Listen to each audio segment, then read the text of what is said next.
Have you heard the expression, we wrote the book on it? Well, it's something that gets people listening, and I'm going to explain a bit more about that in this video.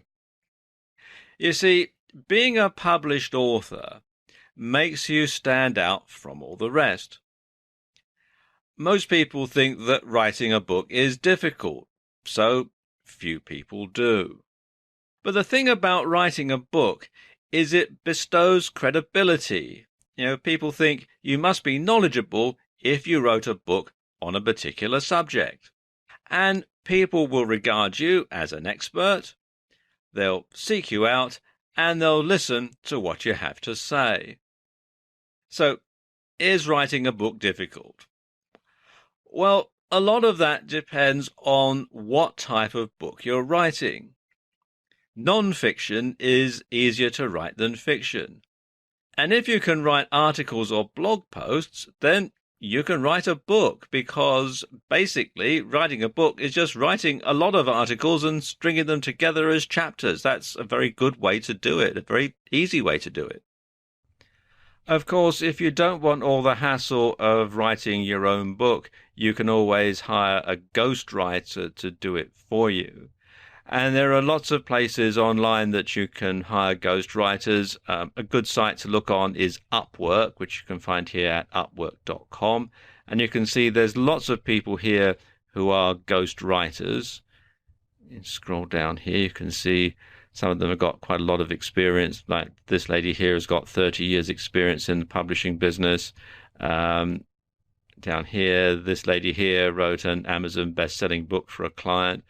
Now, none of these people are cheap. You'll notice they tend to go in the $30 to $40 per hour range. And you also have to bear in mind that it does take a long time to write a book. But if you've got the money to invest and you're confident of success and the ghostwriter has proved that they've got a demonstrable track record, then it could be a very good investment for you. Now, there are two main types of publication that you can write.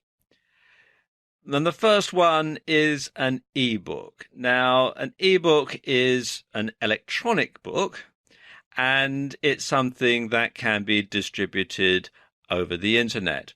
And an ebook can either be in PDF format, or it can be formatted for e-readers like the Amazon Kindle.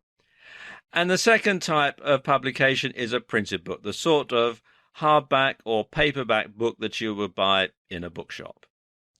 Ebooks tend to sell for a lower price point than printed books, principally because, of course, you don't have all the printing and the distribution that you have to have with a hardcover or paperback book. And some ebooks are also bought and sold with private label rights, otherwise known as PLR.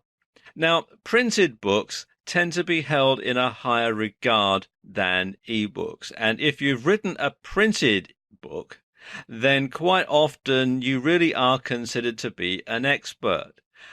One guy that I used to know who ran a marketing agency had a printed book done. He'd written lots of articles that he put up on his blog and that he put on article directories and other places like that.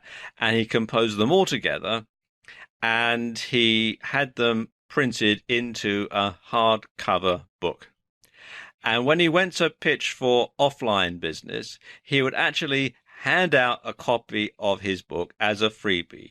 And people would be really impressed by this, think, oh, goodness, he's written a book. He's wrote the book on the subject. He must be really good. So it does tend to be held in much higher regard than just an ebook, because people think that it is much more difficult to write a printed book. It isn't, but that's what people think. And of course, there's no reason why you can't distribute your book in both formats. So you could have an ebook and you could also have a printed version. It's pretty much the same content. Now, when it comes to distributing your book, a lot of what you do is going to depend on whether you're writing a printed book or whether you're writing an ebook. Now, when it comes to distributing ebooks, there are a couple of ways you can do that.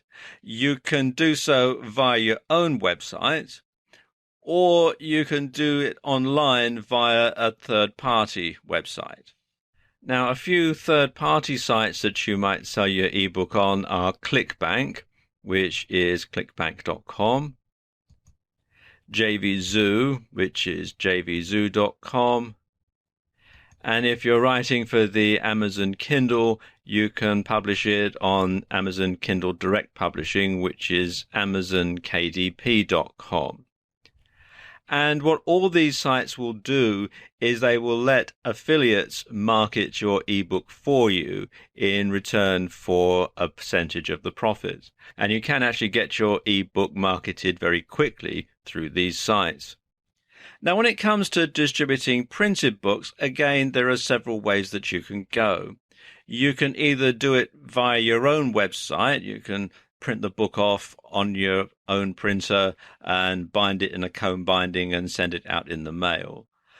But it's probably going to be much better in the long run to do it via some sort of print-on-demand service. A few print-on-demand sites to consider are CreateSpace, which you'll find here at createspace.com.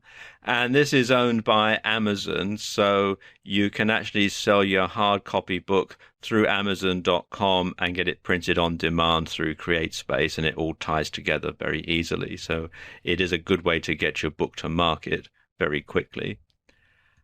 In the UK, there's blurb.co.uk. They handle on-demand book printing. And also in the US, there's Vervante, which you can find here at vervante.com. You can also distribute printed books via bookstores, but this does require a hefty investment because you've got to pay to have all the books printed. You've got to send them out to the bookstores. And a lot of bookstores will only take books on a sale or return basis, especially from an untried author. So if the book doesn't sell, then they're going to send it back to you and they're going to want their money back. So it's best to pitch your book at a conventional publisher if you plan on going down this route. So there you go. Once you've written the book on something, you will be heard because people will think that you are an expert.